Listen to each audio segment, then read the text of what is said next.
Namaste and good evening, everyone. Namaste, Sraddhalu. Namaste. Happy to be with all of you. We are happy today to continue the 7th installment of our special theme, how to carry our current growth of consciousness into our next incarnation in deliberately. And usually you may post questions during this conversation in the chat box on YouTube, or you may send beforehand your questions at our email ID, integralstudies.in@gmail.com. And we will take a first question, which derived from the last few sessions from Sun 0716.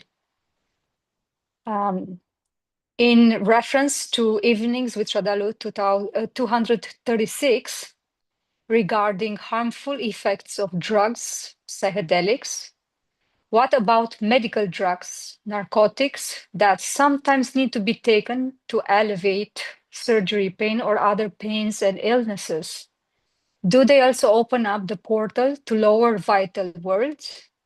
Sometimes the doctor insists pressurized to speed recovery, even if one is unwilling. So if they do, does this open to the lower worlds? How to safeguard oneself or others, like those under your care, especially if it's a child or elderly? It's an important question because the kinds of chemicals used are very similar to what they call recreational drugs. But there's a big difference. In the recreational kinds of drugs, the primary effect, which is why it is used for recreational purpose, is not a total numbing, but of opening through the senses to the lower vital worlds. Whereas the medical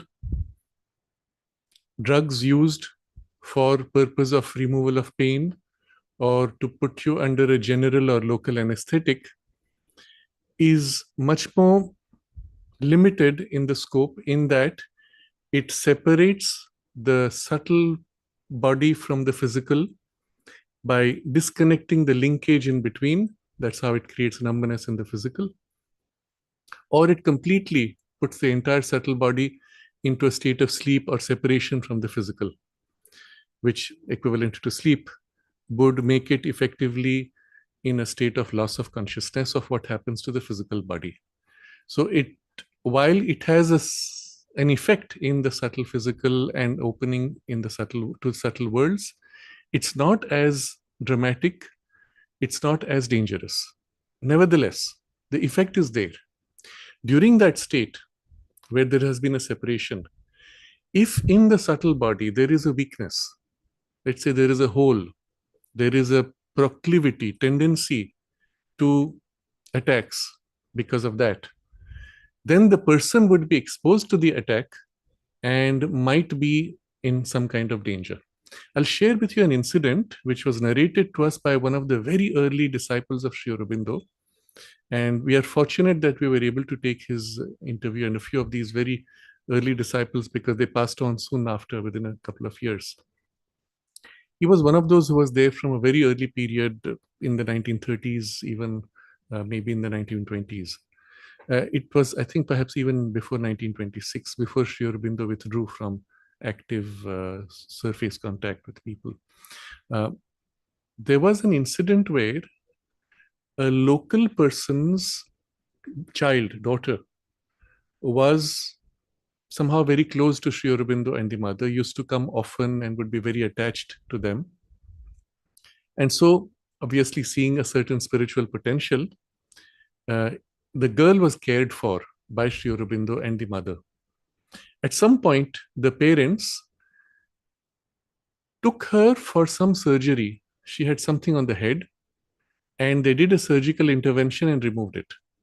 Now, I do not know where exactly the damage took place, whether in the removal of that by the use of the anesthetic, or in the removal of that some imbalance was triggered.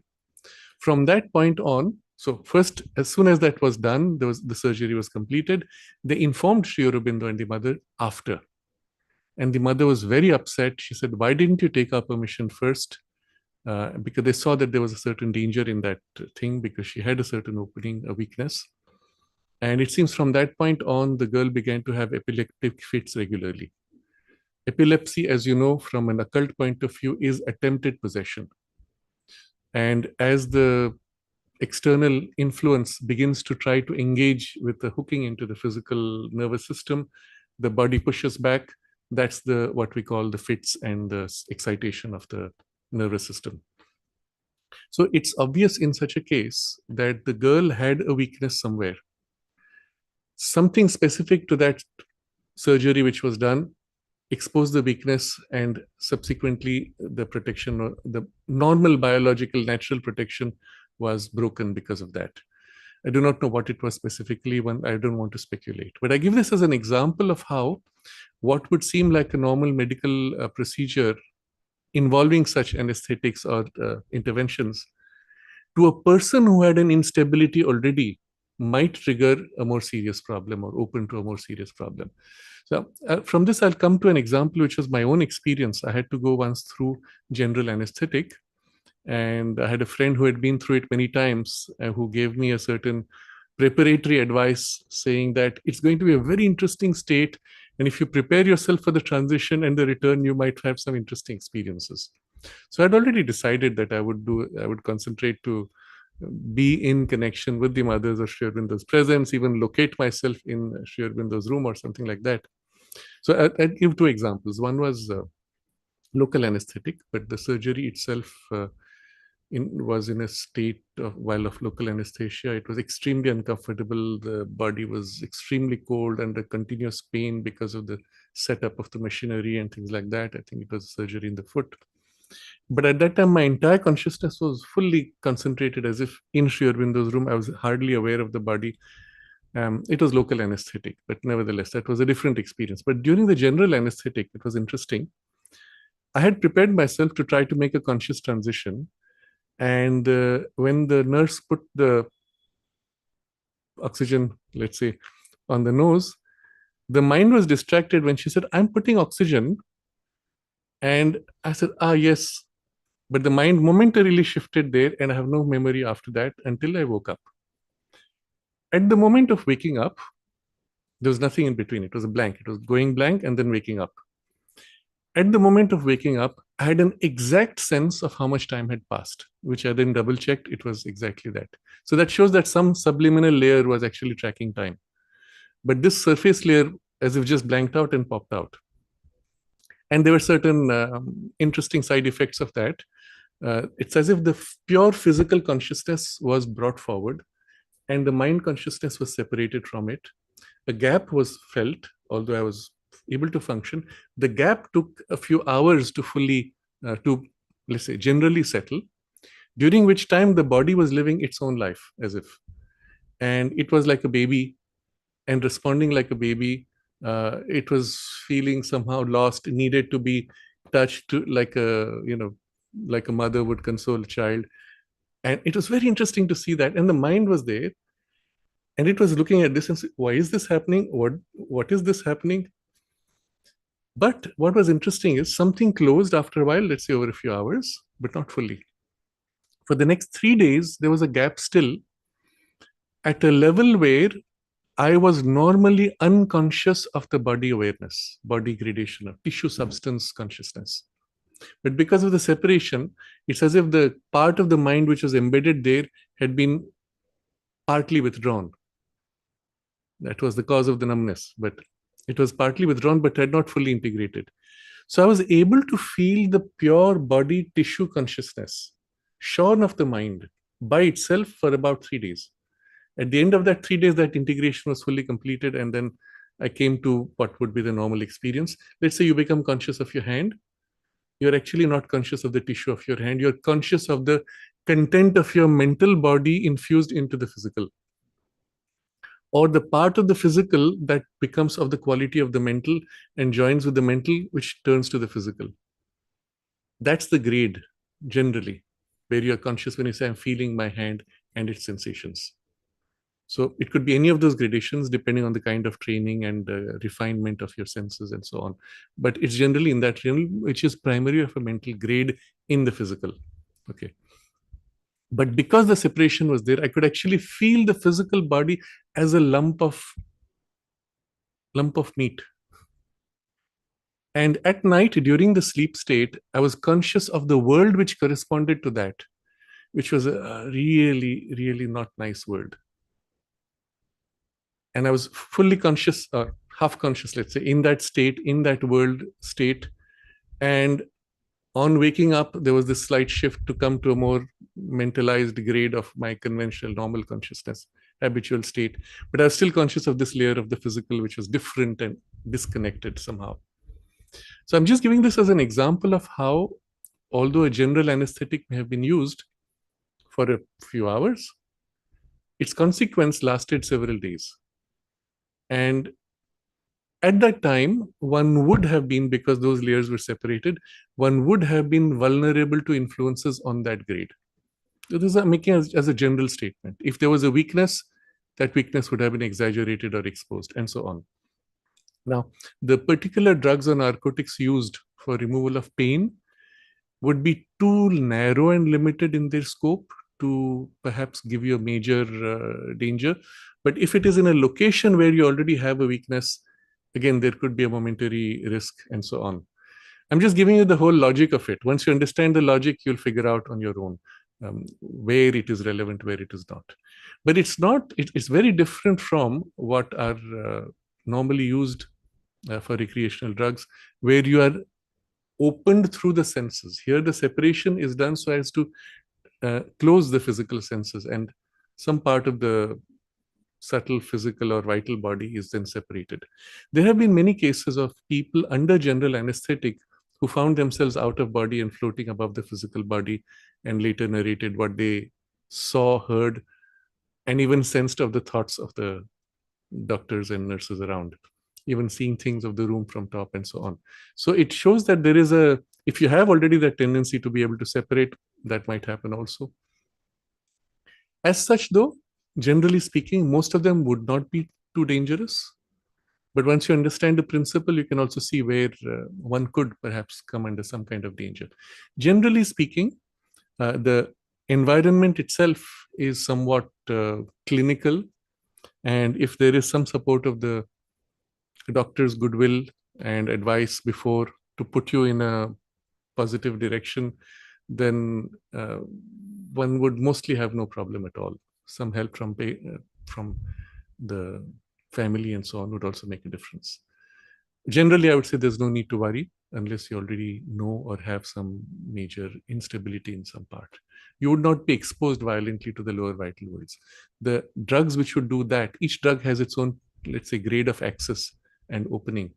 Those types generally are not used for medical purposes because they are destabilizing. For medical purpose, you want stabilizing, numbing, etc. And so the focus is very different. You can go to the next question. We have two questions related to Mark's Tempest. First, from Divya. I have always been closely following every Saturday session, and the ongoing topic is very, very interesting indeed. And I'm always immensely grateful for the contents of this channel. It's been a few days since I'm deeply engrossed reading Tempest. It has been an overwhelming experience. Through and through, I have a doubt regarding the context of future that Mark mentions in the chapter of his next birth on page 183, where he very specifically writes that facts mentioned as will happen in parentheses will definitely take shape, and the ones that he does not see happening will not. Then he goes on to say that it is not a possibility, but a certainty. He also mentions in the previous paragraph that the question about possible futures in infinite possibility is rather a tricky concept and fundamental flawed, and he would rather not go into its details there. I'm having trouble in understanding this concept? Does this mean that our every choice in infinite freedom will ultimately converge to make platform for the lines of reality that Marx has seen to manifest? If this is so, then what is the significance of the infinite possibilities that arise every moment and are given to us? Do they have a significance? Do they not affect the future at all? Why does Marx say that the concept is fundamentally inaccurate? Is there a more synthesizing explanation from Marx's side, which helps us better into understanding this conundrum? Kindly shed some lights on this. And the second question from Ankit. In Mark's second book, there's a fascinating episode where he foresaw one of his future incarnations in China and briefly described how China will become the globally dominant superpower. I'm curious whether he discussed anything with you regarding India during that time and how the supramental consciousness or Yug Harivatan, as described by Sri Aurobindo or Pandit Sri Ram Sharmacharya, is unfolding during that period. I wonder why his soul does not seem to make a conscious decision to be part of this movement, or whether he is unaware of the changes prophesied to occur on earth by our saints. Both of these questions relate to Mark's description of how he is already aware of the next life and particular details which he narrates in the book of the nature of earth life at that point and the world as it is. He says, have to happen. It's not a possibility that he's seeing, but he's seeing the certainty of those things. So first is Divya's question of, does that mean we have infinite possibility and we are exercising those, but somehow each of those possibilities has to converge to make for that fixed outcome? And Ankit's question around that is, well, why isn't he, Mark, talking about the great change of consciousness, supramental consciousness, or a new yuga which begins, etc.? Why isn't he, or is he not aware, or is he not participating?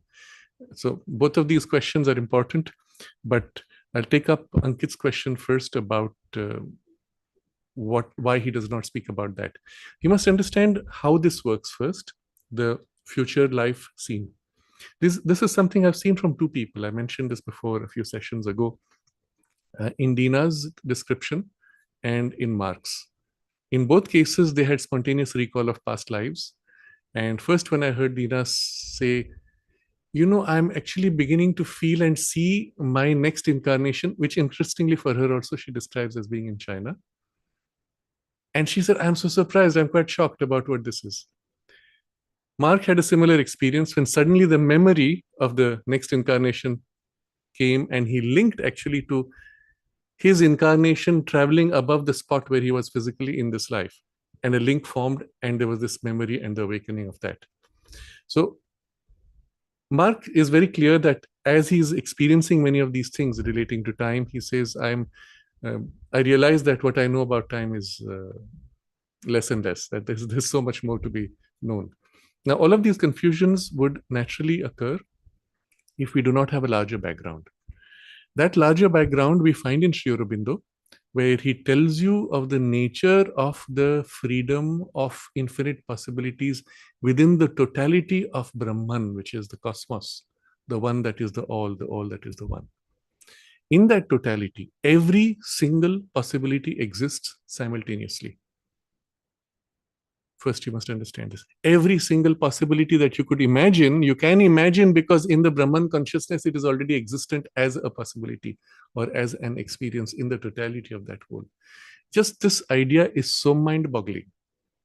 Imagine, for example, right now, as a possibility, one of the possibilities is one wall in your building just changes color, vanishes, a dragon appears flying in front of you. Anything you could imagine, and the millions of possibilities right now in front of you that could change, all of those are simultaneously existent in the totality of Brahman as possibilities. Or as if a part of Brahman consciousness is experiencing each of these as a reality of its own self-delight. It is delighting in, I could be this, I could be that, I could be that, I could be that, and I am all these already simultaneously. Of these infinite possibilities, a certain number of possibilities then are put forward and allowed to engage with each other, forming as if an interaction of these possibilities. Each possibility is unique and separate in itself, simultaneously present. Now you're bringing them by concentration of awareness into alignment with each other and sequencing them as if this leading to that, to that. And that sequencing in the Brahman consciousness is what we experience as the movement of time. That interdependence woven in the Brahman consciousness of these possibilities now interacting and, so to say, like gears engaging with each other, is what we experience within this play as the separation of space. So as I am driving, a car comes from the other side, which I did not know would be coming. But the car has already started coming about an hour before. I'm going in my car, that car is going. If you could see from, let's say, space or great height of a few kilometers, you would see that car on the highway, you would see my car on the highway, and you would say, ah, yes, 1 hour down, these two cars will meet, or they will pass near each other. Isn't it? If at that time you're seeing more than just the location of the car, you're also seeing the psychological states, then you might say, oh, this driver is in a state in which he's vulnerable to not being aware, he's too sleepy or whatever else. Or even in the interconnection between these two energies coming, the energy behind the car, there is already an entanglement which has formed, which then, because of the entanglement, would time the two cars to a point where it might lead even to a bump or an accident or some interaction of some kind. All this you can see 1 hour ahead, isn't it? Because you're seeing levels of interactions, and it is this in the totality of the Brahman where the connections of various possibilities are being placed into each other. This is a very complex idea. The flower exists by itself. The tree exists as a whole by itself. But the flower then, in the relationship in Brahman consciousness, joins to the tree and then seems to emerge from the tree. But it exists in itself, is entirely Brahman, even as tree is entirely Brahman, even as mountain is entirely Brahman. But a relationship is set in Brahman of tree emerging out of mountain soil. So these relationships are what create for us the sense of space and extension of space, and the unfolding of the sequencing is what creates for us the sense of time. Okay, get this generally speaking. We don't go into detail, but once you get this first glimpse, the whole unfolding sense of past, present, future becomes now clear. In the past, let's say you're looking back, something happened, but everything else that did not happen but tried to happen is simultaneously present. So in the totality of Brahman, not only what happened, but everything that tried to happen is there already as past. In the present, you might say we are right now doing this and watching this video or talking about this theme. But in the totality of Brahman, everything else that could have happened is also simultaneously present. But only this is as if focused upon by the unfolding of the cosmic consciousness.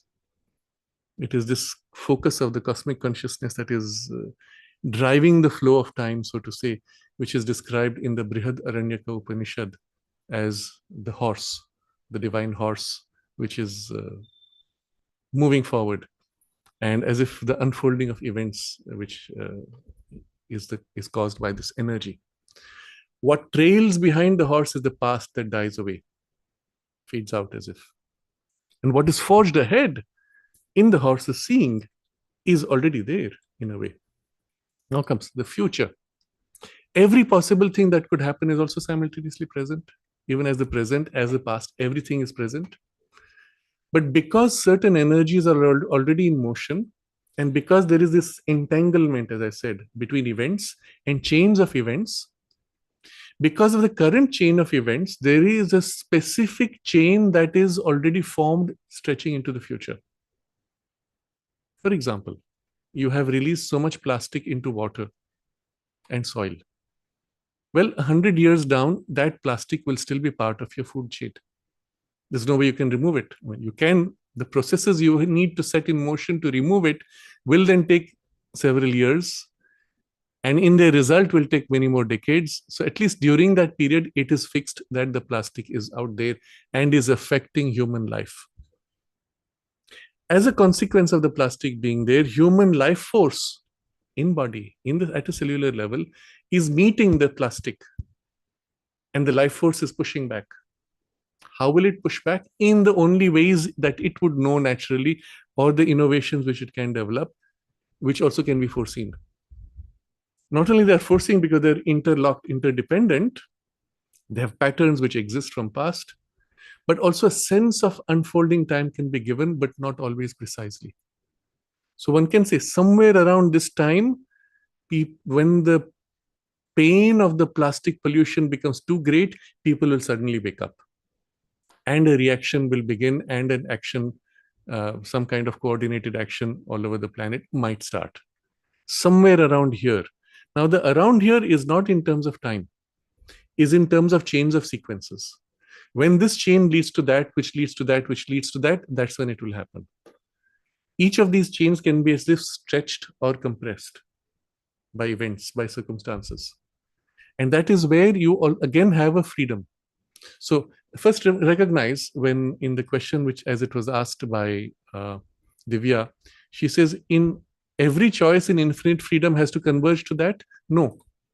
The point is you don't have total choice in these matters.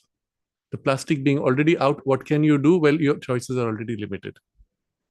The fact that certain events have already happened, your choices have been limited. So right now you don't have infinite choice. Your choice is reduced. Within that, you can modify things.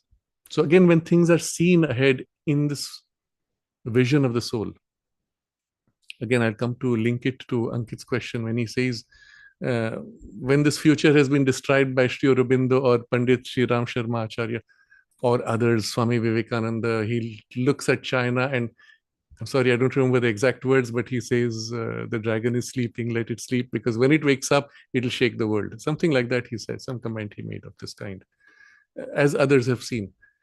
Why? Because those chains are already in motion and the consequences are in place, already in the unfolding of events. You can see it. So the moment you shift your poise physically, as you say, you go up a kilometer, you'll see all the cars for a range of a few hours away. In consciousness, when you go up, you'll see the chains which have already coalesced to specific outcomes, but the timing may still be flexible. And there, although you do not have infinite possibility in terms of the freedom which you can exercise, you can still exercise the freedom to shorten the pain and make the changes happen sooner, lessen the pain as a result, or delay, increase the pain and make the consequences more difficult. That is your choice. So let's say a person has committed a crime. The crime committed under accident or ignorance has now been covered up. The consequence of that as forces will always create a huge pressure for the person to face the consequences of the crime, well, depending on the circumstances he's in, either to get arrested or to be criticized socially or to have to face a penalty of various kinds. He can delay it. He can hasten it. He can even avoid it entirely by a major shift in consciousness, perhaps. But those forces are in motion and you are dealing with now a complex mix of forces. In certain cases, the consequences are set in time also, broadly again, on a broad level. Those consequences which do not belong to somebody, or let's say a collective choice, which may vary, but belong to your personal choice, those can be foreseen with great accuracy. So when Mark describes being born in China, he does not give you an exact time.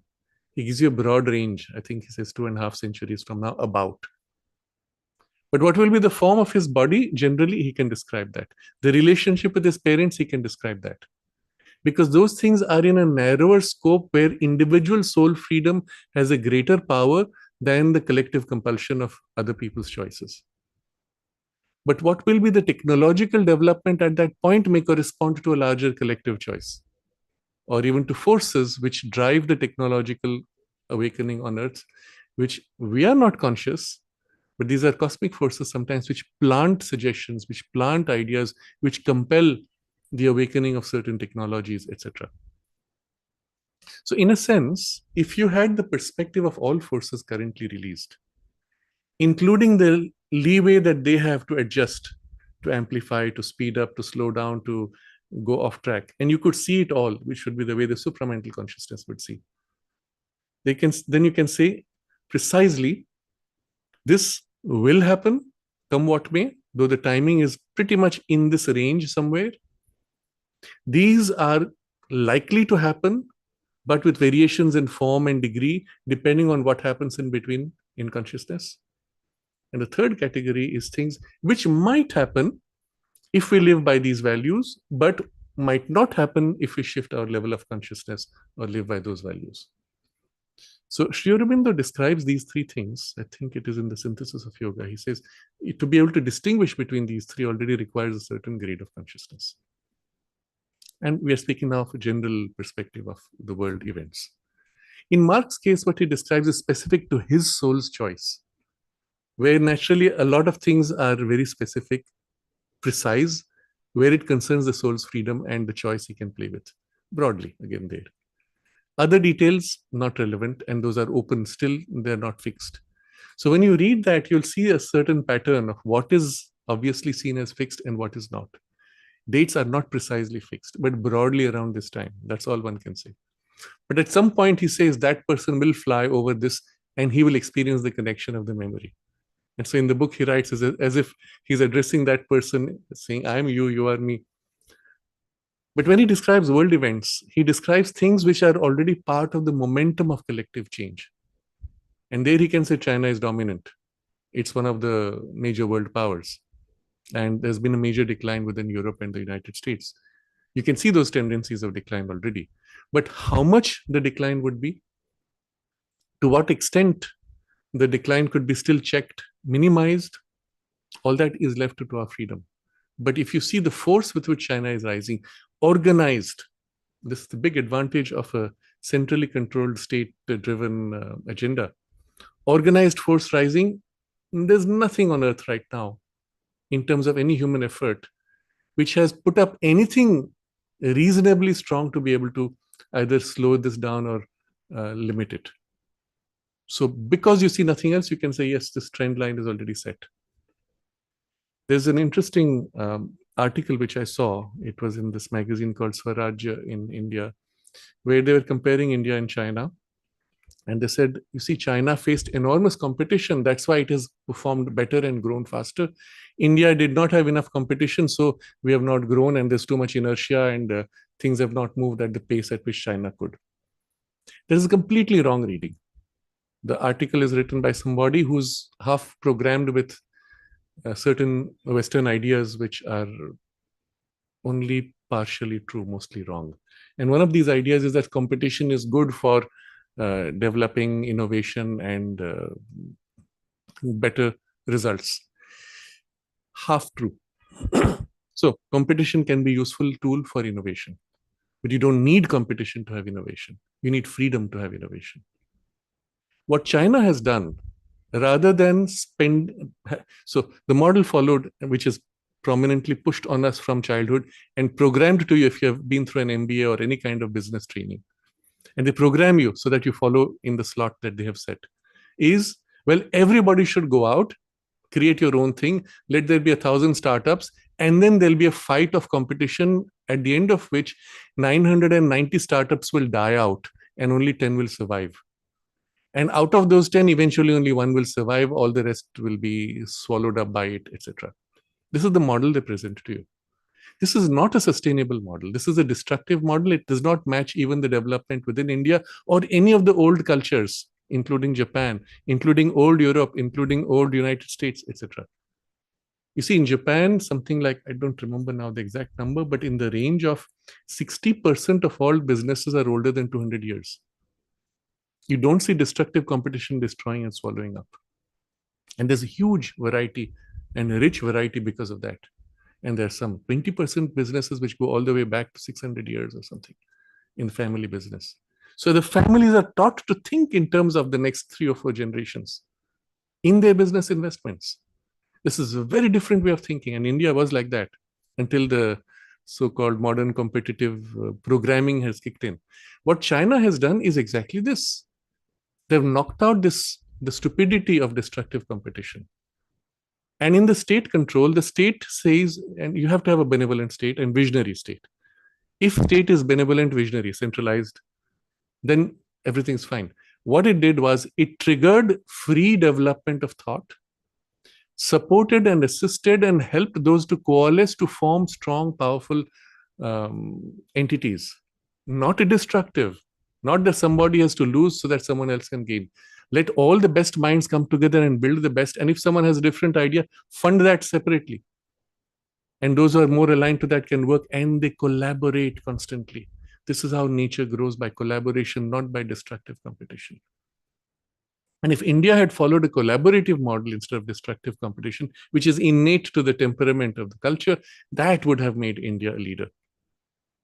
So this whole mentality of imitating the West is completely wrong. China is following a very different model by looking at what is their civilizational need and thinking in these terms. So digressing, but I'm showing you this, the way it has been organized itself. There is nothing right now matching it. And if India comes up later, it'll still take a while. If you see where things have been started by the Modi government, they'll take another 5 years to fructify. Modi started things about 10 years back, which are fructifying today. So there's a lead time, a lag time. China started those 30 years ago. So China has a lead of 30 years practically. Nevertheless, the trend lines set in motion now. It's obvious what is fixed, certain, inevitable, what is, but not always fixed in time, and then what is somewhat mixed. And it does not require a very high supramental poise to be able to perceive this. Just the soul's vision is enough. And so that's what Mark is able to describe. But coming to the Ankit's question about what about India then? And this was a question many of us asked him, and it has been recorded. When we post that, eventually you will have the full discussion there. He said something to this effect, that what he sees, and it's again what the soul memory of the future retains. It's not that everything's known. What he sees there as the future is that India is the center of the world for the spiritual consciousness and the spiritual development. And China has the power center, but the spiritual center is in India. And then he ended the conference by saying, you are in the right place if you're seeking the spiritual development. And there are other comments that he had made, which also we will eventually put out. So it's clear he sees that also. That's part of the inevitability of the future. Specifics of details perhaps are not known to this memory, or he chooses not to say. In the book, he tells there are many things which he is aware of, which he chooses not to say. For reasons which are obvious. One is to protect himself, but also because sometimes speaking of things prematurely can also create more difficulty and disturbance. So there are choices that he has made about what he would reveal or not. I think this answers both questions sufficiently. We can go to the next. We have a question from Gilbert. What about walk-ins? Do souls make an agreement before birth to allow a walk-ins? Yes.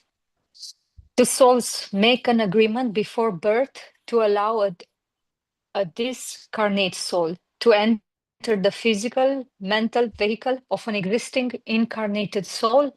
Okay. So this question came also in the comments from last time's video, perhaps the same person. Walk-ins, we have spoken of some sessions ago, maybe a few months ago, but in the context of what we are currently discussing, we can briefly touch this. That there are cases, what they call a walk-in, that another being walks into this medium's body, speaks, does something, and withdraws, or stays on. And as usual, with all the clutter that comes with the New Age, there are many groups or teachings which encourage you to become vehicles for walk-ins or to become mediums and things like that, as a way of helping humanity, because some higher soul will work through you and so on. Be very careful about such stories. Do not believe them. They are all spread by vital beings.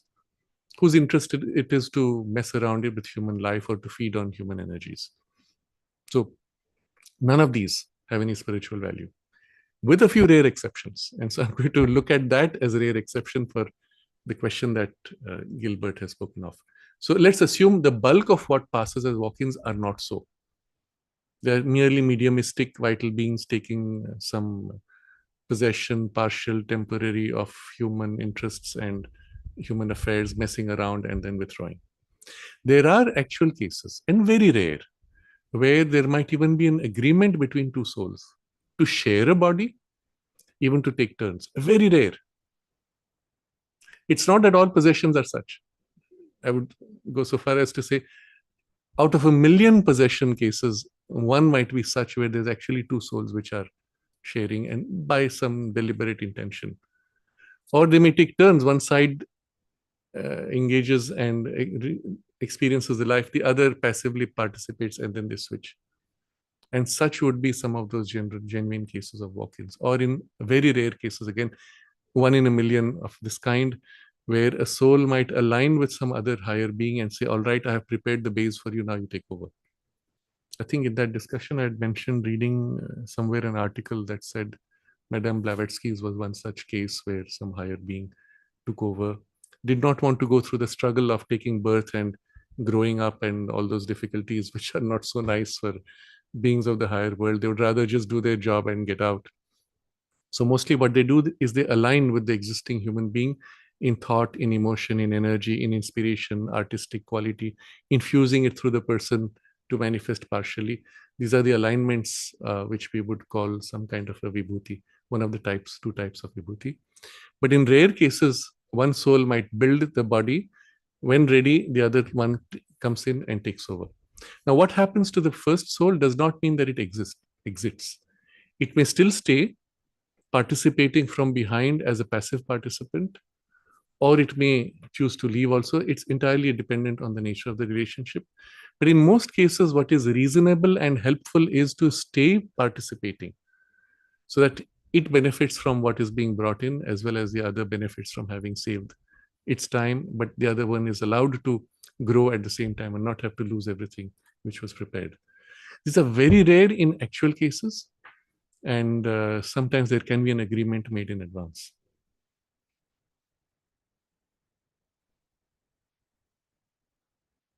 But just saying that it's a rare case, I will still highlight the fact it could be 1 in 1,000,000 or even more rare.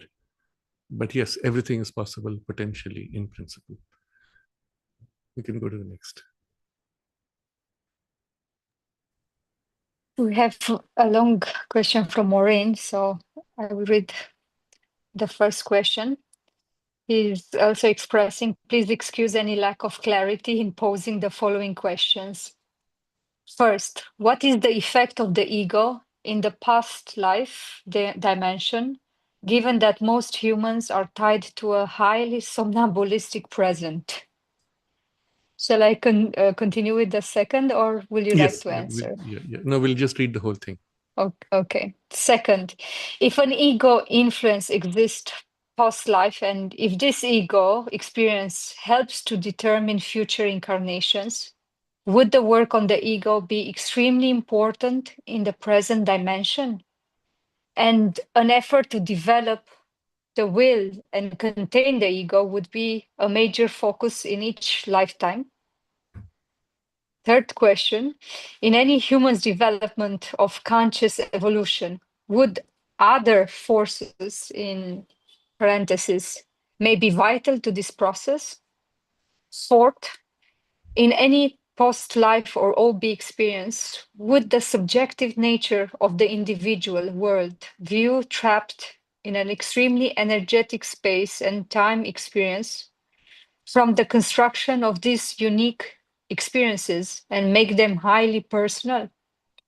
Thank you for your consideration and development of this series. I believe some of these questions have been addressed in general terms, but perhaps it is useful to go further. You can also take the next question.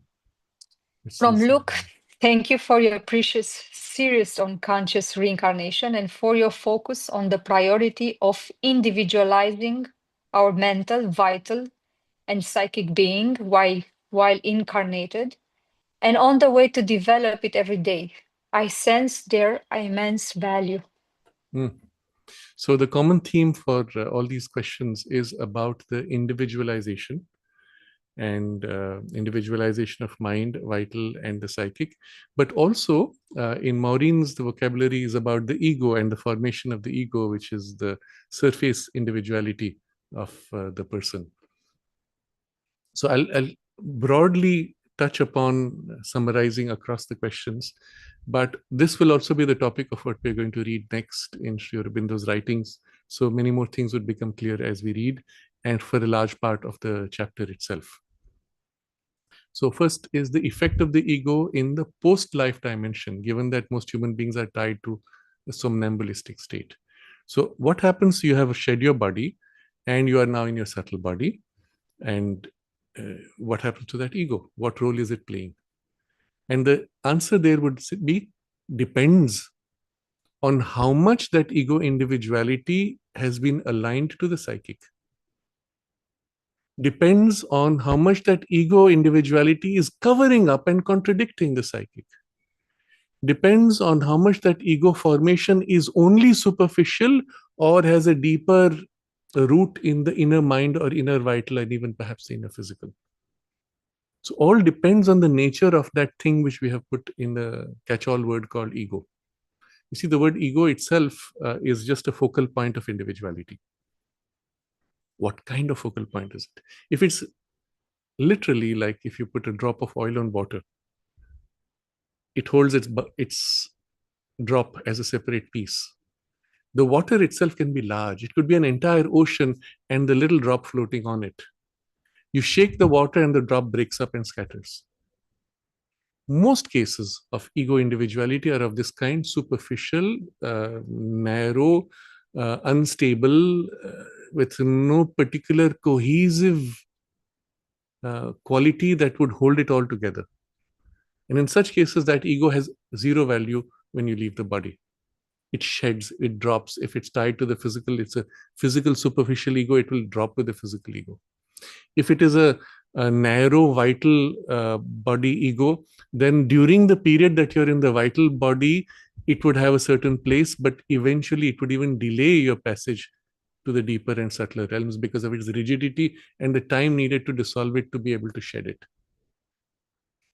On the other hand, if in the vital body, the vital ego has been formed, but as linked to the psychic influence and able to express something of the psychic influence, then that ego formation would actually have a long-term value and might be even absorbed by the psychic as a formation of individuality. And so it's the most coarse crust which is tied to the substance of the vital body being discarded. The juicy, soft, malleable, healthy, plastic, light quality of light of awareness, conscious formation would be, so to say, integrated or held by the psychic. That process of shedding might involve some time of the coarser and cruder rigid layers, which are no more relevant. And the separation of this would involve some time, perhaps. And a similar thing would happen with the mental individuality and ego sense. A large part of humanity has not even developed a proper organized mind. Now, again, this word ego is a catch-all word. What does it mean? For example, a mental ego. You could have a very arrogant mental poise. How dare you question me? I am so smart and you have no right to. I will hold on to my beliefs, whether they're true or not, just because that's my sense of superiority or individuality. That's a useless, superficial, crude, false ego. Will have to be shed. But if there is in the mind a clear thought and an organization of all the thoughts around a focal point, and that focal point has a strong psychic influence or an idealistic upward turn or even an opening to the intuition or a spiritual influence as its core, primary, driving focal array, then it has something real of an organized quality. Now, you will not say ego, but you'll say an organized mind that will survive. it will be in the after physical death, in the mental domain, something of great precious value.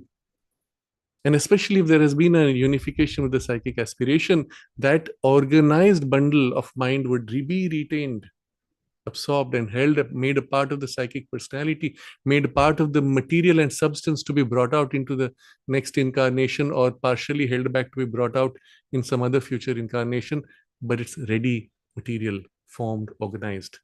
And the essential quality of its organization might be kept, even if the form of organization might be held back, even in the next life. So here you might be, let's say you have developed a well organized power of mind around reasoning, rational formations. In the next incarnation, if the soul chooses to become a musician, let's say going to play piano or some other instrument, the reasoning character would be, so to say, as if held back, but the fact of an organized mind would be put forward. And when this person begins to play music, there'll be a great clarity of mind through which the inspiration will flow. But the form of it will not be rational in a numerical or a left-brained form, but in a musical melody of relationship of notes and sounds and moods and subtle qualities of the musical richness. And there'll be the same organized unit center around it. So, our understanding of what this really means is largely flawed because we still do not have the experience of the mind as an instrument in itself. We are only aware of bundles of thoughts and sequences and organizations or expressions of thoughts. We're not aware of the essential faculties behind which form those thoughts or guide or organize those thoughts. And it is at that level that the soul retains the essentiality of what is developed. So, coming back to the first question of Maureen, the effect of the ego in the post-life dimension, even though you're somnambulist largely, well, you're somnambulist here because there has not been sufficiently organized individuality in most cases, and that individuality has not sufficiently come into itself and woken up. The moment that happens, you're no more as somnambulist as others. At least that's a measure even of the breaking out of their somnambulism. And then that part becomes relevant in the way described in that essential level, if that has been developed. So its influence on future incarnations, which is part of question 2, I've also described. So I'm going to start avoiding the word ego. I'm going to say organized individuality. And the degree of organization will be extremely important for the future, or the way that organization has developed, the faculties which have been organized. And they could be different. You could have developed artistic organization here and then say, hey, for the next, I want to develop rational reasoning powers and organize those and then integrate them with my artistic. There are many variations on this. And so in the second question, Maureen asks, the effort to develop the will and contain the ego would be the major focus in each lifetime? Sometimes, need not be. So, for example, developing the willpower may or may not be so prominent. It could be a series of experiences which one has, and just the organization of the experiences and the way they are absorbed without a particular assertion of will or particular containment of the ego sense. Again, I'm being careful not to go with that word because it could mean too many things. Rather, think of it this way: the organization of the experiences in a way that nourishes the soul, that would be the reference. That would be the major focus in each lifetime. Third question is, would other forces be vital to this process of the conscious evolution in human development? Depends what you mean by other forces. So they need not be vital. They can be helpful. They can be not helpful. It all depends on what they are and the relationship. So you open to forces of the vital worlds, and especially lower vital worlds, they would always harm. You open to influences of the higher ranges, mind, even spiritual, they would be helpful. None of them would be vital unless you are in a spiritual journey. Then the essence of spirituality is the opening to the higher consciousness, and its influence then working in you would be critical. But other than that, I don't think there would be anything specific that you could say would be essential or vital in that sense. And the fourth question is about what happens when you are after life, you've shed the body, or you are in an out of body experience. Your worldview would create your, so to say, local bubble of experience, to use Mark's vocabulary. And you construct these experiences, or the experience of those worlds you so to say, interpret through the filter of your beliefs, and that makes it highly personal. Sri Aurobindo will speak about this in what we're going to read today. So Sri Aurobindo refers to how we pass through this bubble where we have this highly personal preconceptions through which we experience the subtle worlds.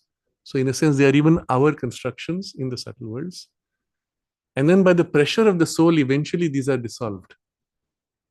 And after that, we are able to experience the subtle worlds as they actually are in themselves, created, let's say, by a cosmic creative power of the divine.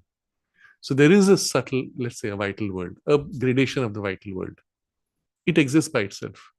But in your mind, a equivalent grade of consciousness has created certain formations, let's say from your religion or other beliefs. You aligned with a particular cult group which had created beliefs of what the other worlds are like, and they're strong formations.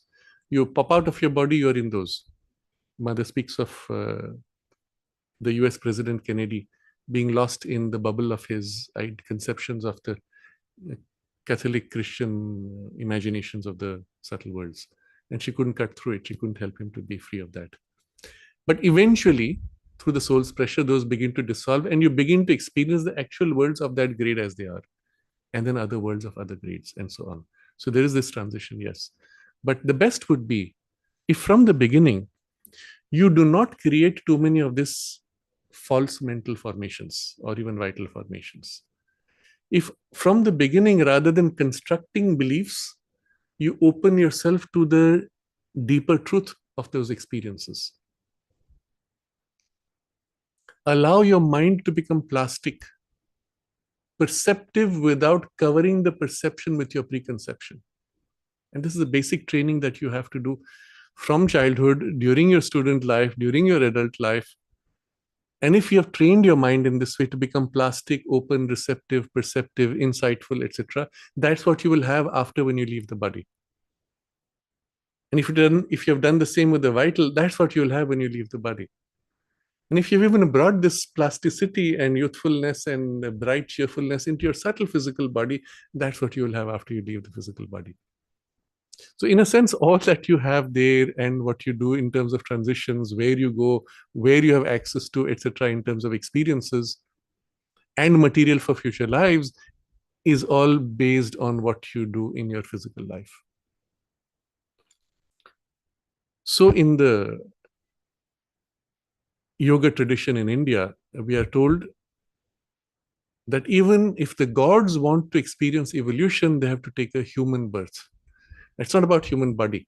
It's about the physical body and the physical world where you grow. Now, this we have known. We have heard this for years.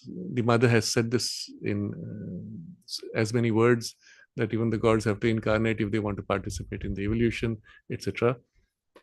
And I was quite surprised this time when we were in a discussion with Mark O'Byrne. Without having read any of this, he said when he went into those higher regions, he was told by beings of that domain, he was told, if you want to accelerate your evolution, then you have to take physical birth. That's the fastest way of growing in your evolution. He was told by those higher beings. He didn't, I don't know if he has explained or how he has understood it. That's not important. But coming to this idea, why? What difference does it make? So I'll put it from the perspective that Sri Aurobindo offers us.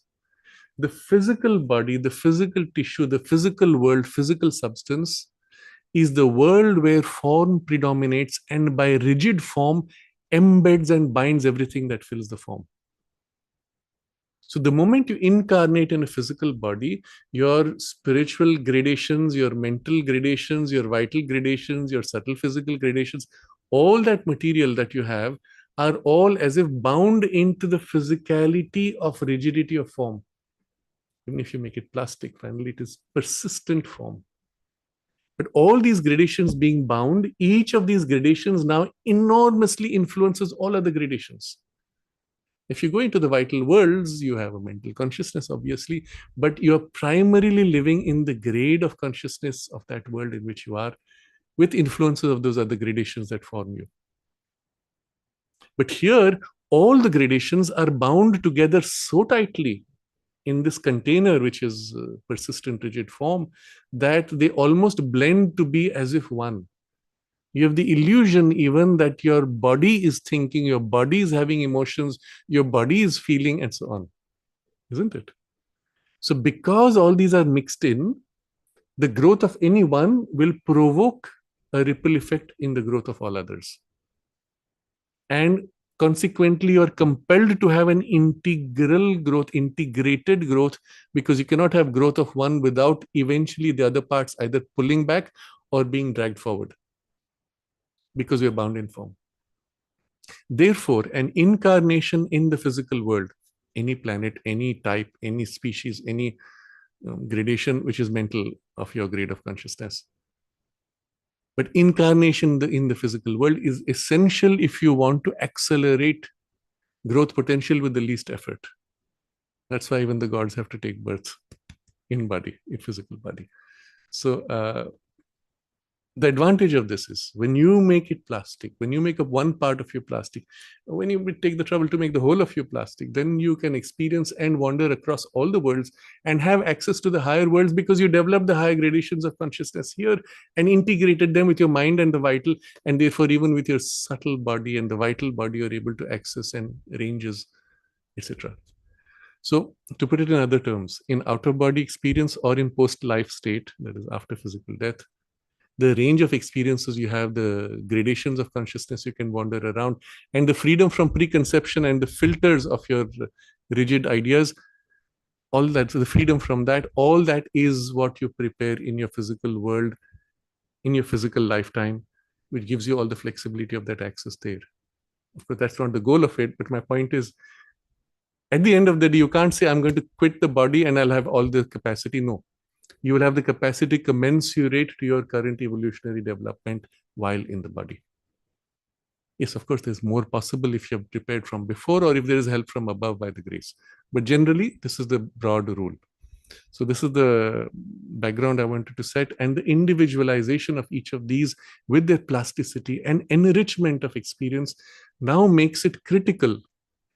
So an individualized mind and vital, which is plastic and supple enough to be able to be reshaped. This is one, these are the two essential qualities, and there'll be a third one we will see, which are needed to be able to transfer your full consciousness from one life to the next without losing continuity. So I'm putting in context with our overall theme for this, the topic, and which will be the conclusion of this chapter that we are reading of the Life Divine. But in between now, Sri Aurobindo is going to lead us through so many amazing insights of what happens in the entire journey after death of the body, physical body. But always rationally and with full range of possibilities by touching upon essential principles of what happens. So what happens with that is you have the full picture. Generally, this is the way it works. And then depending on your particular context of development, etc., you can skip stages, bypass things, or have certain flexibilities and so on. You get the full spectrum of possibilities because it speaks and presents things at the level of principles. So this is where we're going to go now with our text. Recall what we read last time.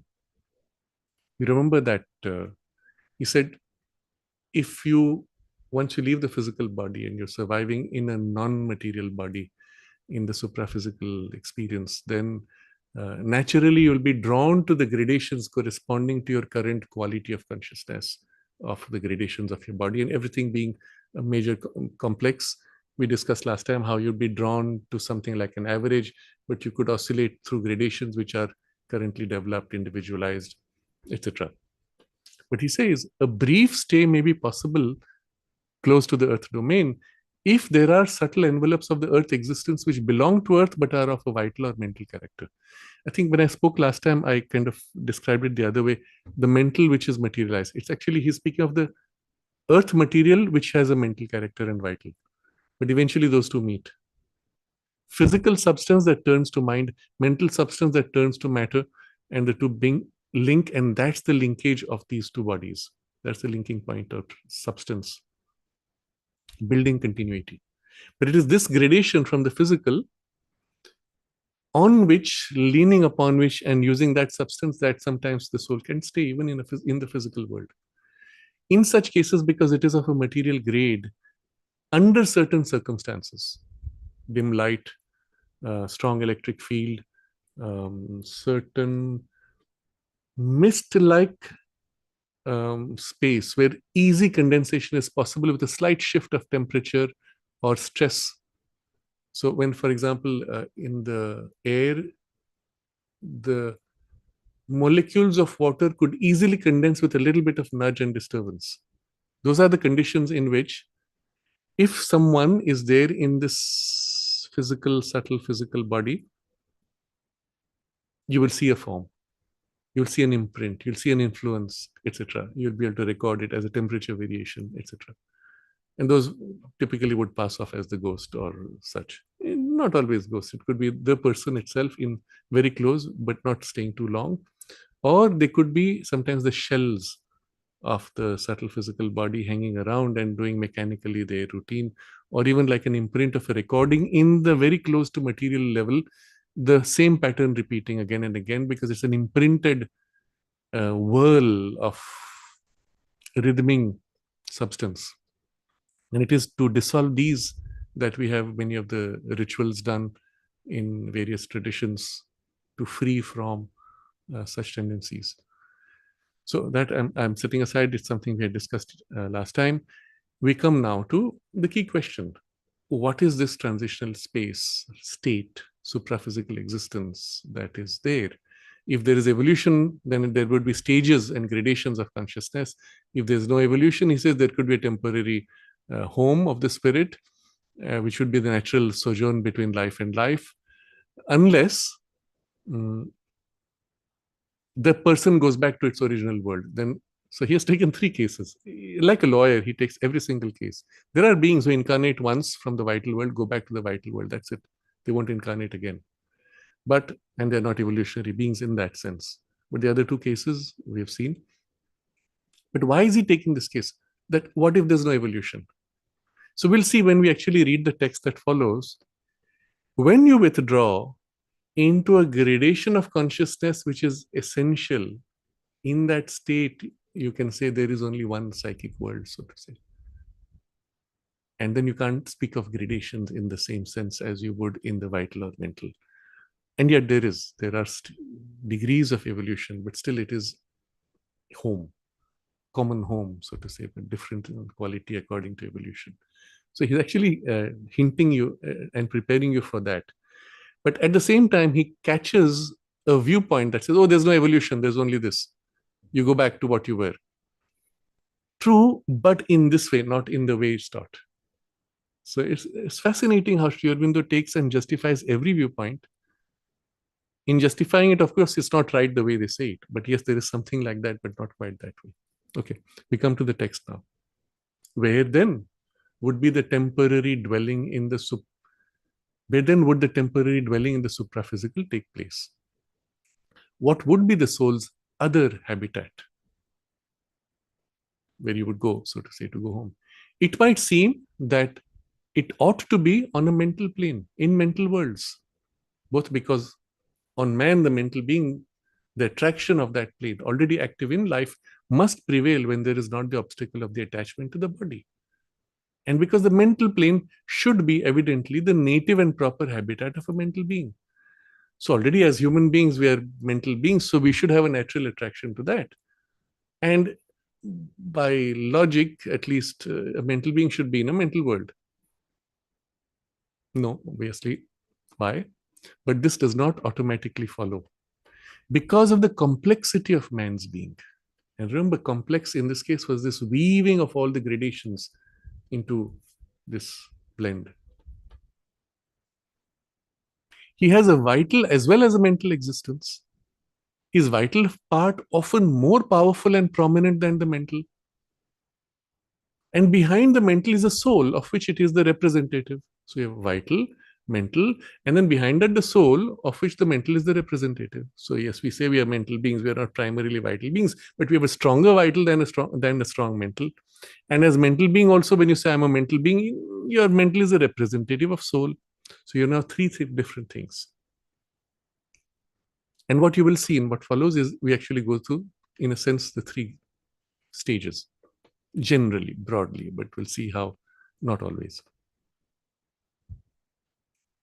There are, besides, many planes or levels of world existence, and the soul has to pass through them to reach its natural home.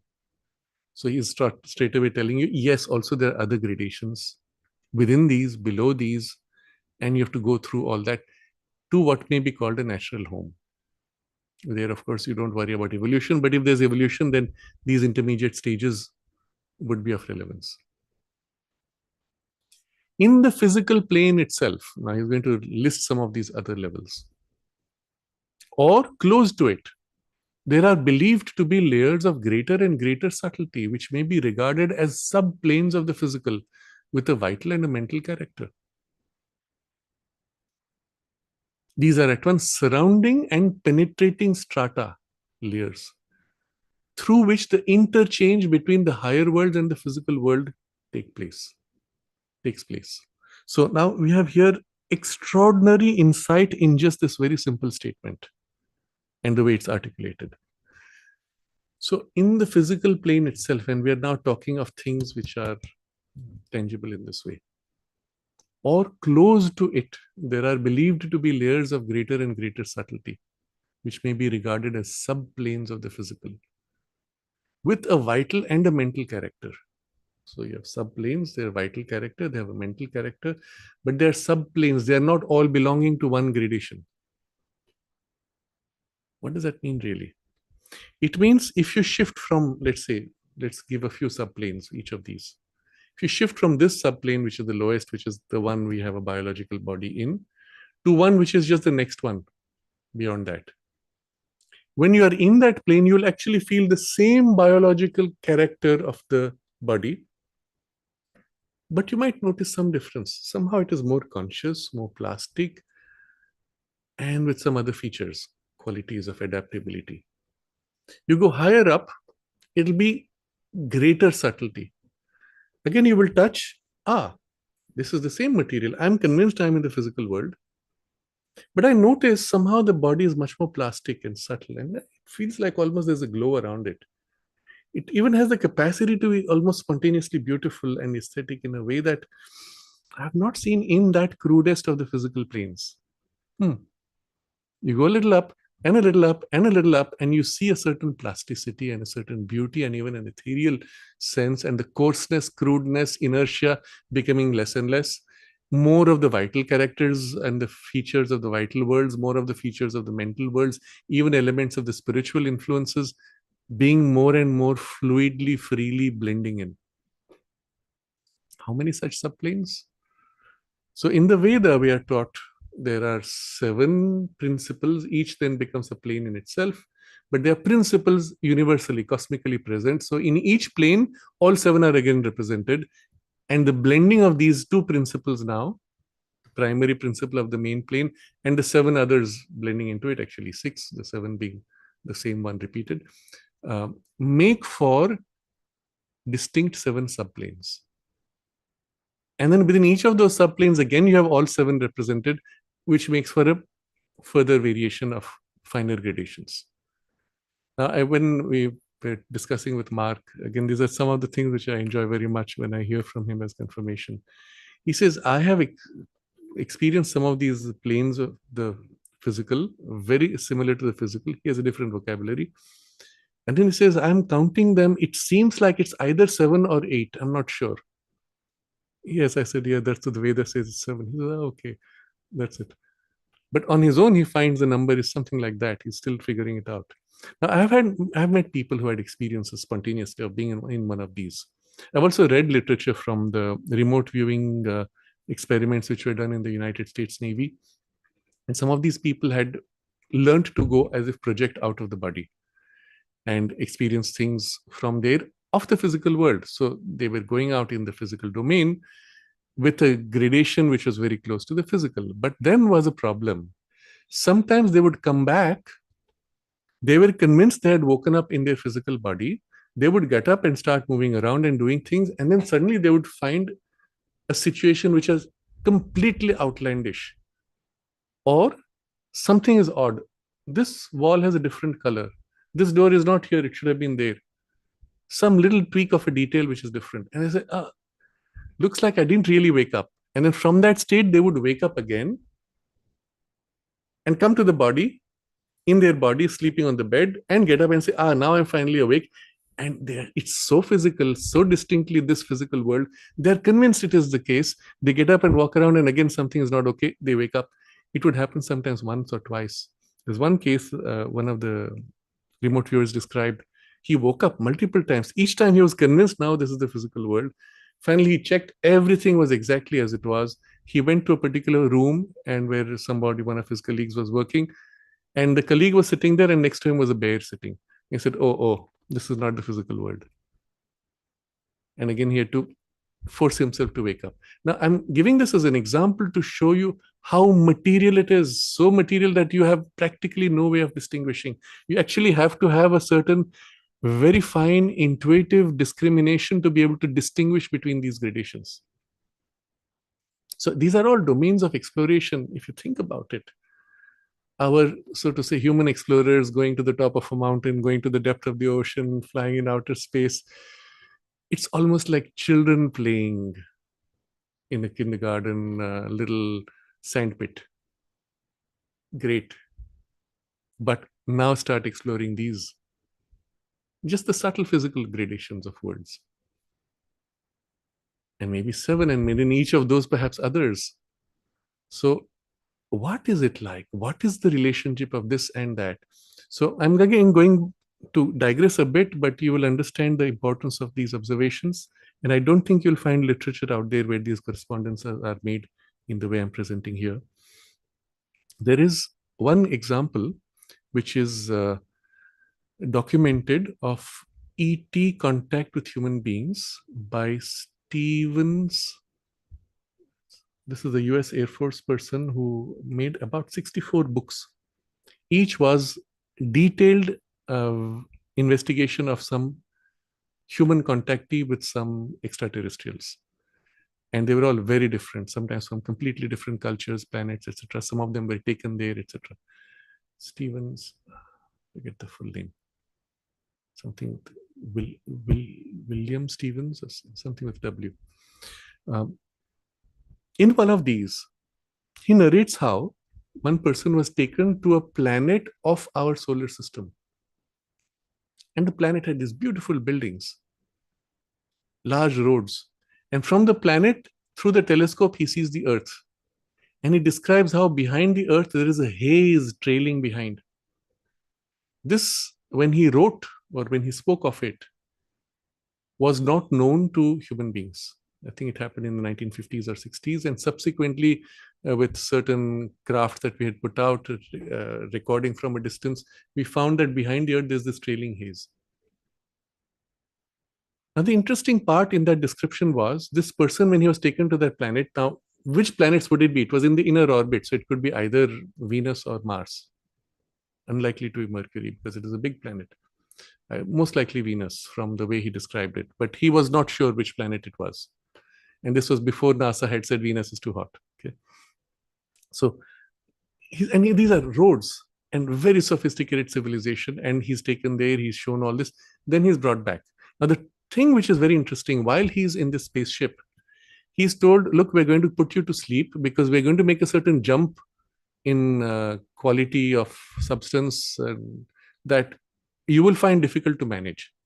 So we're going to put you unconscious for a while, for a few seconds. They do something, he sees some light, he blanks out, and then he again comes back to consciousness. And they say, we made the jump, that's it. Nothing has changed for him. He goes to this planet. Again, on the return, they make this jump, and he comes to Earth. What was this jump? If you have seen some of Meyer, Swiss contactee, Billy Meyer, he describes how there is a particular group that comes from what he calls the Dahl universe. And they say it is a universe like yours. It's a physical universe, but slightly offset, slightly different in vibration, of a different grade. And sometimes they use this word different dimension of. They are not dimensions. That's a very wrong use of the word dimension. Mathematically, a dimension is perpendicular. This is one dimension, two dimensions, third dimension will be perpendicular, and the fourth should be perpendicular to this. That's dimension. These are not dimensions, they are gradations of substance of the material world. So the Dahl universe he speaks of is one of these. And this time we had this very interesting observation of Mark, where he actually said this when he was asked about his prior two planets of which he has recall of being. And one of those he said was the planet SS3, I think, where there are three suns. And he said, it's physical, he had a physical body, but then he says it's not this physical, it is a different grade of the physical. I said, that's interesting. Because he said that body was much more sophisticated, much more refined, much more capable.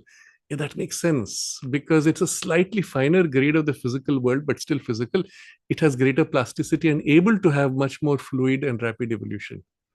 You come to the coarsest grade of the physical, and there is when you hit the most rigid, difficult part of the physical evolution, let's say. Let's put it that way.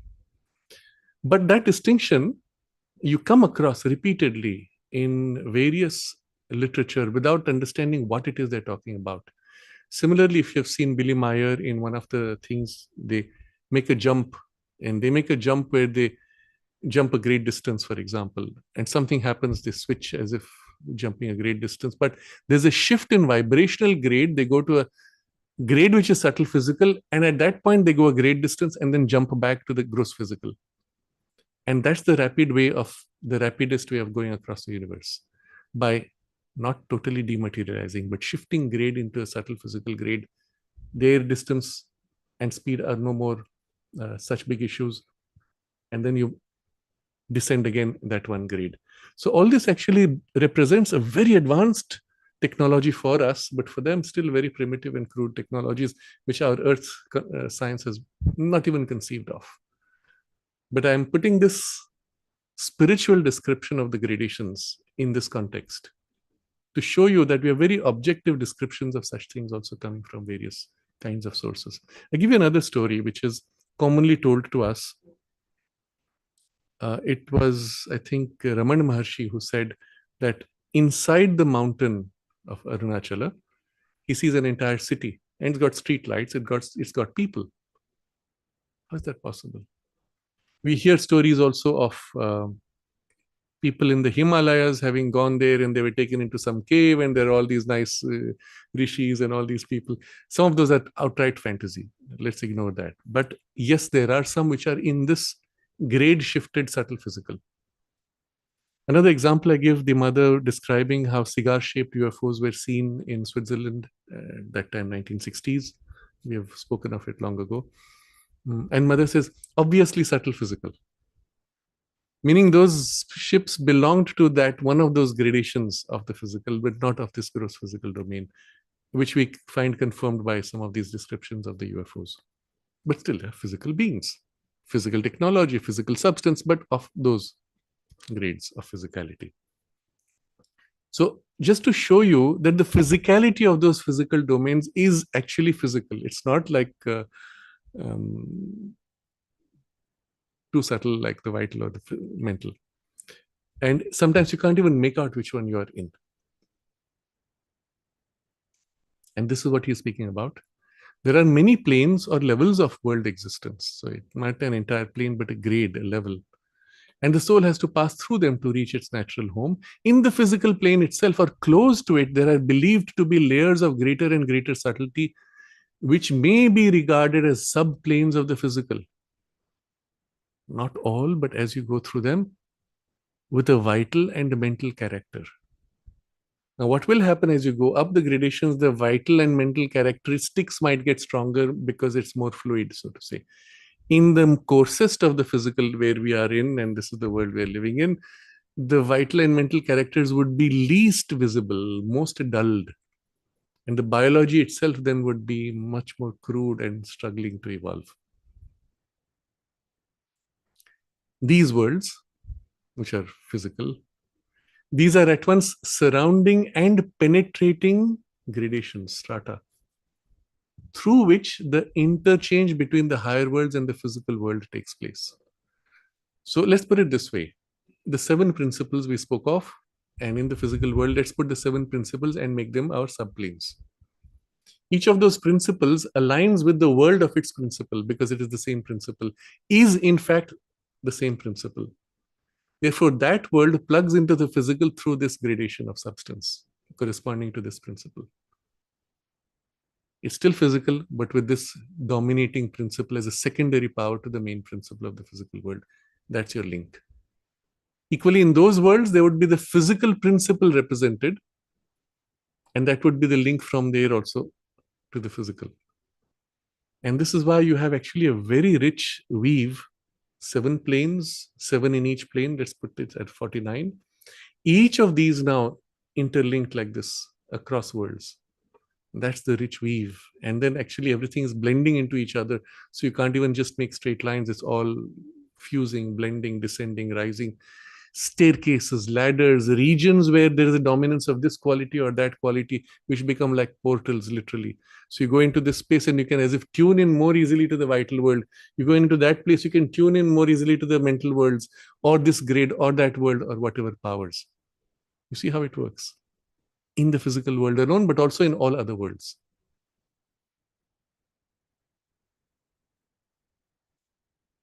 These are at once surrounding and penetrating strata, layers. And strata means clearly distinguished as layered one upon the other, through which the interchange between the higher worlds and the physical world takes place. Now, just this, if you review, you find so much insight and knowledge. And with it, a technology you can build. Because if you know this gradation, this substance is the link to the vital or the mental, now you can create a technology which is physical and yet taps into the vital or the mental, receives imprints of your vital or mental influence on physical substance and responds to it with electronic, or acts on your vital mental with physical technology. You see how this works?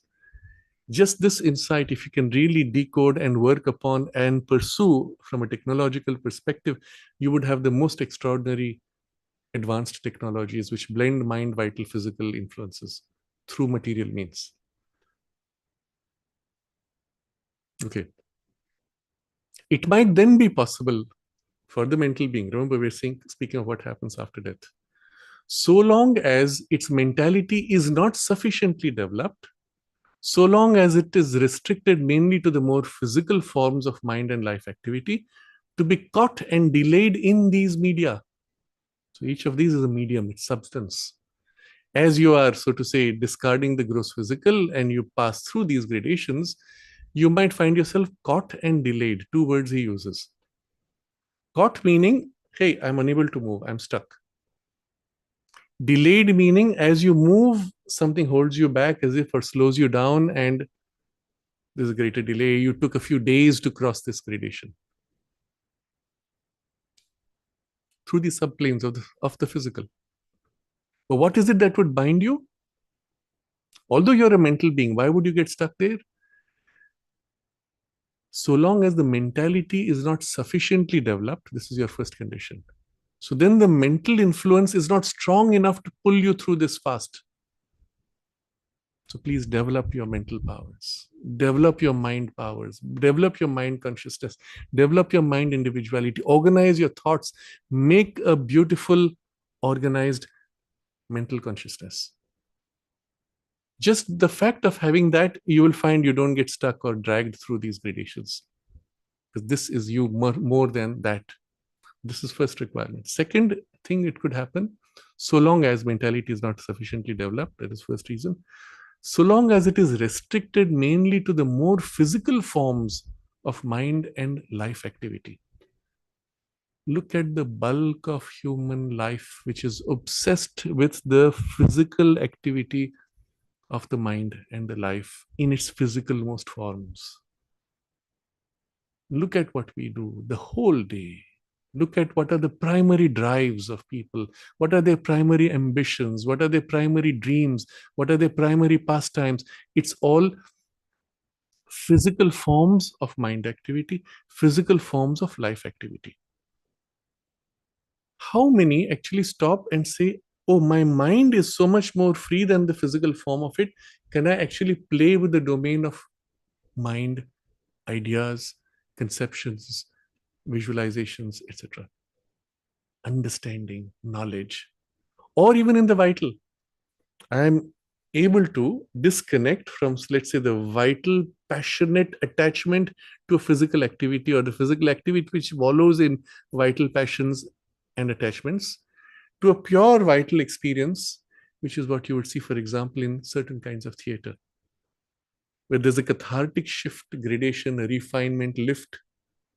You experience the vital world or vital experiences in somebody else's life, but in a way that you feel lifted, or you participate in it in a way that frees you from your own narrow, crude, coarse layers of the vital passions by objectivizing outside you, by putting it in a controlled domain where you can actually experience what it's like to shift from this disturbance of passion to this refinement. I moved out and become free.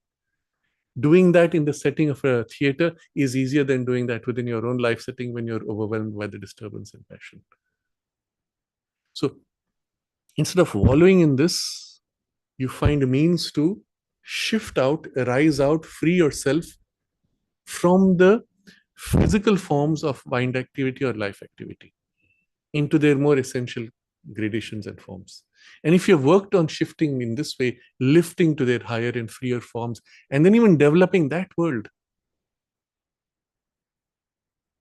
then you will naturally shift and drift to that level. You will not find yourself bound to these lower physical, subtle physical realms, neither delayed nor caught in them. But if all your life you have obsessed only of this physicality, and with your passion and desire or even thought only of the physical gradation and form, then when you quit the body, boof, that's where you hit. That's where you get stuck. That's where you identify and are delayed. Why is the delay important? Why not just say, hey, this is one of the many worlds. What does it matter? Because here you're not yourself.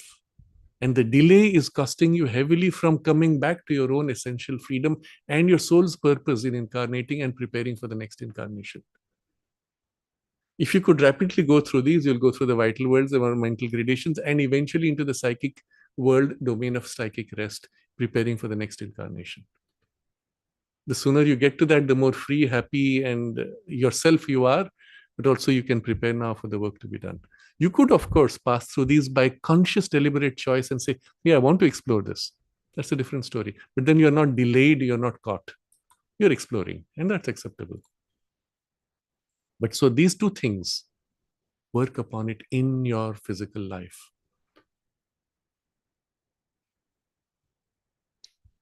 It might even be obliged to rest there entirely between birth and birth. Worst case, you're stuck there. You can't even go further between two births. But this is not probable and could only happen if and insofar as its attachment to the earth forms of its activity was so great as to preclude or hamper the completion of the natural upward movement. So you have a natural upward movement. Eventually, you will get pulled up and pass through those gradations. But if you had such a strong attachment to earth forms and activities that it would prevent that natural movement, then you might actually stay stuck there and incarnate from that gradation directly.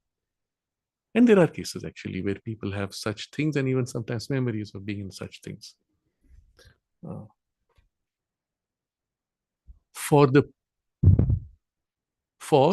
the post-mortal state of the soul must correspond in some way to the development of the being on earth, since this afterlife is not a free upward return from a temporary downward deviation into mortality, but a normal, recurrent circumstance which intervenes to help out the process of a difficult spiritual evolution in the physical existence. So, the longish sentence, but two very important things are being said here. The post-mortal state, that is, once you've quit the physical body, where you are, what gradation, what you do, must correspond in some way to the development of the being on earth. And this is obvious if you think of it this way. All our bodies, so to say, stacked up into each other and finally bound into the physical. You blow up the physical, what happens? They are still there as they were. So the state in which you were living in the physical life is the state in which you are, or in the equivalent gradation in which you live when the physical body is knocked out. Very simple, logically. So there is a correspondence of the state of consciousness in which you live your current life to what happens after. Some way correspondence, not an exact correspondence, because there's much greater flexibility there. When you're bound in the body, that flexibility has been reduced. And then second point, he says, this afterlife is not a free upward return from temporary downward deviation into mortality. It's not like I was here, I'm in some heavenly world, I have a temporary deviation to take birth, I finish the birth and pop, I'm back to my heavenly domain. You want to get to heaven, commit suicide, you'll be right there. No, it doesn't work like that. So it's not as if you had this fixed thing and you made a temporary downward deviation and you're back there. It does not work. It's rather a normal recurrent circumstance which intervenes to help out the process of a difficult spiritual evolution in the physical existence. In the physical existence, your spiritual evolution is very difficult, and you have a momentary reprieve from the physical body in order to be able to assemble and prepare yourself for the continuation of this work, to integrate and so on, things we've seen before. And it's a help in between, like a rest, before you continue with the work again of incarnating in the physical. So think of it this way. Unlike the common picture given, oh, you have heaven, you take birth on earth, you go back to heaven, come back to earth, go back to heaven, which is the wrong idea. Think of it this way, gradations of consciousness in the physical incarnation. You pop out into the equivalent gradation, rest, come back, and continue the overall evolution. Pop out at the level you were at, return to that grade, and rise again in evolution, and so on. This is more accurately descriptive of what happens after, when you leave the body and the relation. So you're actually part of the physical evolution, even in between, but in gradations of those worlds, but you belong to this domain of this physical evolution.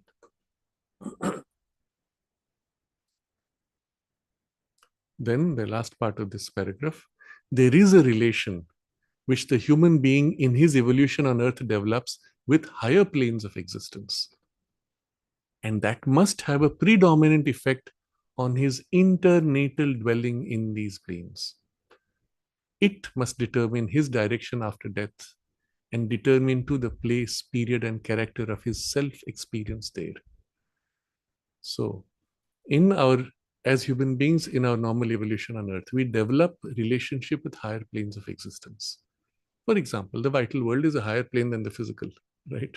So even having vital experiences belongs to something slightly higher, but not quite the higher where you have a freedom. It's still in the domain that Mark refers to as the swamp, where desire is the dominant theme. But in the higher vital, for example, already it's much greater. There you already have heavens of the vital. Then you have the mental consciousness, and people who live in the mind and the mental worlds are naturally have a strong relation with the mental domain. And there are higher spiritual ranges. And if you've actually worked upon those gradations of consciousness to some degree, you've built familiarity with those, their influence is active in you in your physical incarnation, then after you leave the physical body, those influences would be strong determinants of the direction after death, the place, period, how long you stay, and the character of your self-experience there. Self-experience is the way you experience yourself. Okay, it's a very important idea, just this one key phrase. As you go through these different worlds, it's not just the world that changes, it's your experience of yourself that changes. And what is that? It corresponds to the thing which is the grade in which you are in. So if you have read some of the literature of people going out of the body, you go into these lower worlds of the lower vital, the hells, and everything is dull, heavy, inertia, dark, dusky, gray colors. You don't have bright colors. Everything is heavy. Everything moves slowly. Even to make a movement of your body, it's like you're pushing lead through, or the air itself, you're pushing through the air in slow movement, and you are full of inertia. Everything is, even your mind and vital are dulled down, etc. Those are the so-called, which we would call the hells. You move into a slightly higher realm of the vital and you say, oh, here I'm floating, I'm light, I'm free, so nice. But you are a creature of desire. I'm passionate, I'm intense in desire. You go slightly into the higher domains of the higher vitals. Your desires are there, but they're large, vast.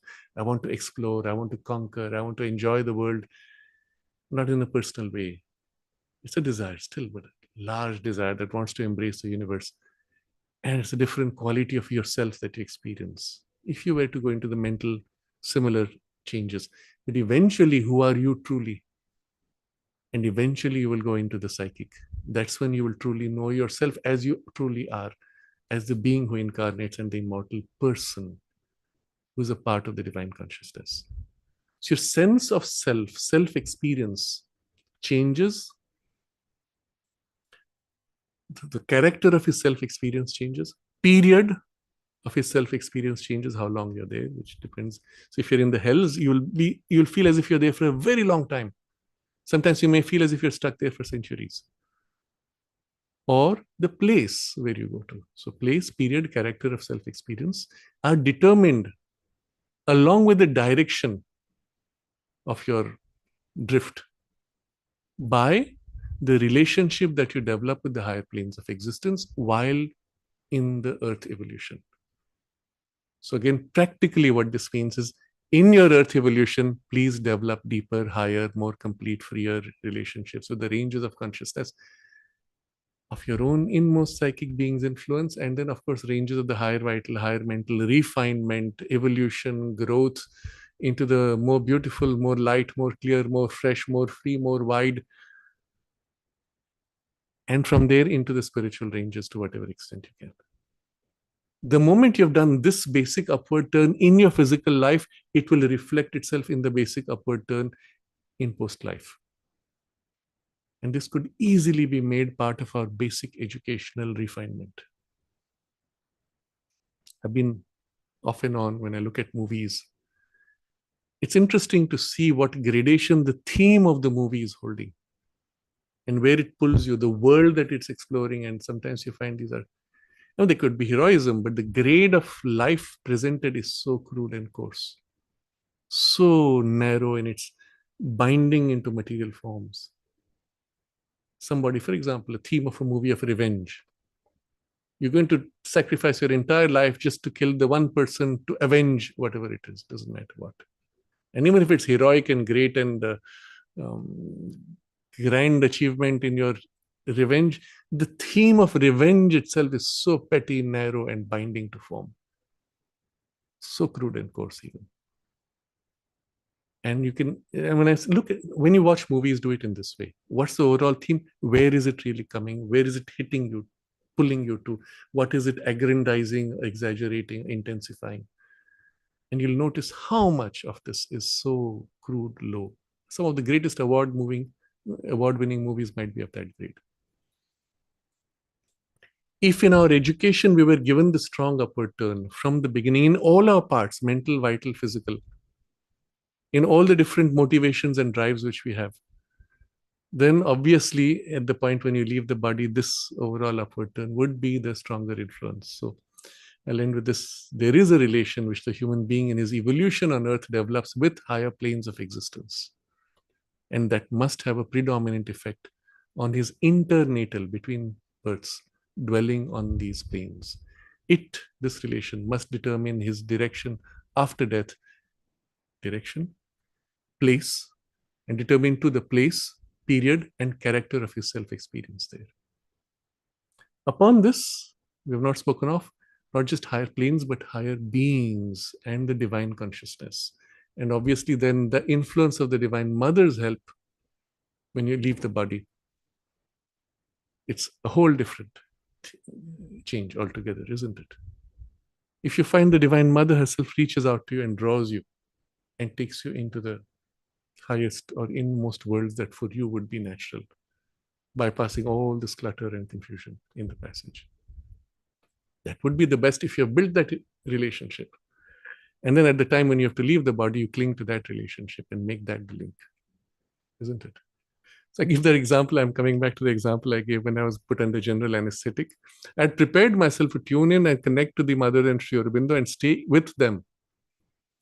Just as I was about to be put under general anesthetic, the nurse says, I'm going to put oxygen on you now. And I say, yes. And my mind flips to this and the curiosity, oh, is this oxygen? Is this a mix of what? I don't know what it is. Oof, that's when it got knocked out. I missed that entry point. As you're about to leave the body, hey, what about that guy who gave me so much trouble? He needs a good knock. I wish I could have given him a vengeance. What about that packet of money that I've hidden behind, buried under some tree or hidden in some safe? Did I remember to give the safe secret number to? And the whole turn of consciousness goes to something quite obviously that's not the whole of you, but still, one of the things you're taught in most of the religious traditions is the last time as you're about to leave, let all your awareness one pointedly dwell on the divine.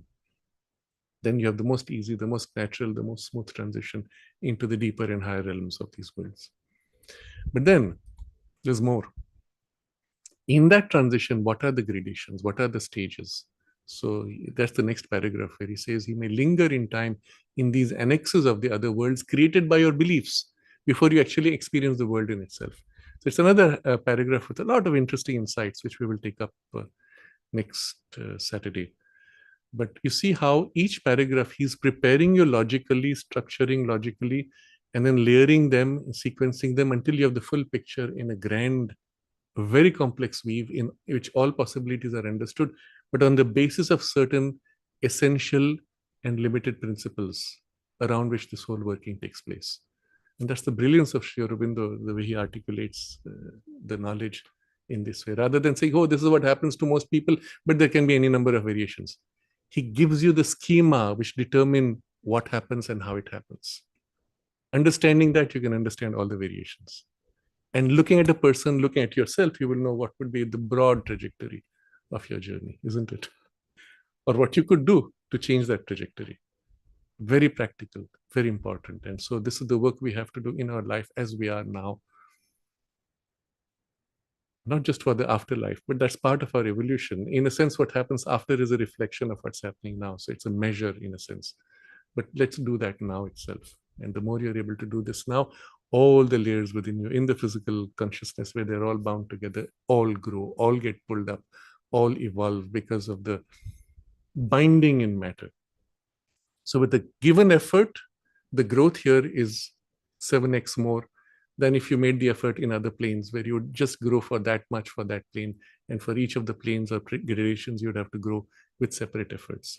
Here in a single effort, you get a 7x or more, perhaps 49, depending on all the gradations involved, multiplier effect.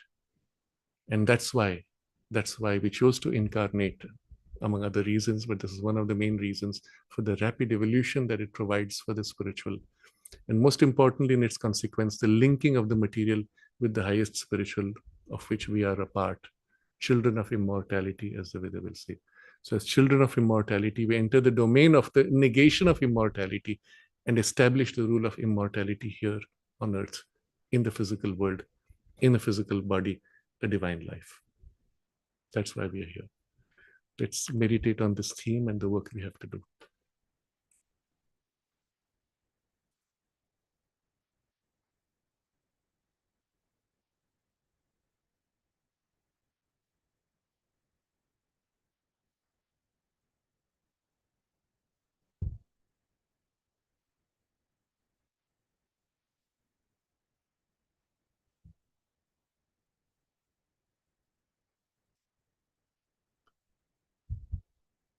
Namaste. Okay.